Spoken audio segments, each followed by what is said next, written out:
named after its largest tenant, the Bank of America. Finished in 2021, this is the newest addition to the Chicago River. Took about 3 years to build and cost $800 million. Now they also had to deal with that 30-foot setback for the river walk requirement, and they did so in a very creative way. They used these giant tripod legs to literally vault the building in midair. Those are huge steel I-beams that are taking on tons and tons of weight to suspend that building by its third floor, maximize all that office space, right?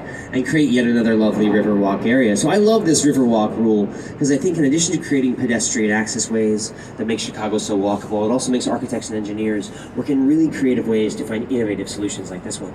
By the way, you can see some very brave window washers up there. Wow. Could not do that job in a million years.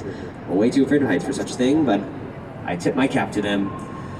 Now we are going to jump into our time machine, because these next 5 buildings coming up on your right, the next 5 buildings were all built in chronological order.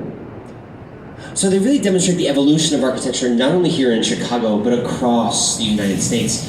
First up on your right is 2 Riverside Plaza. 2 Riverside, another example of Art Deco. Dark windows, vertical lines, Indiana limestone beige color, roaring 1920s. You can see important events from journalistic history carved on the side of the building, because this was an old newspaper building, like the invention of the printing press. But what happened in 1929? The stock market, it crashed.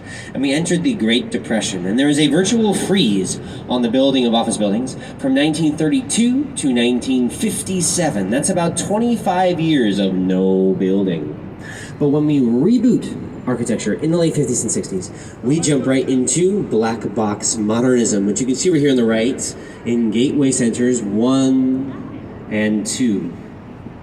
Black box modernism. The father of the black box was a man named Mies van der Rohe. Mies van der Rohe, very famous German-born but Chicago-based architect who said less is more.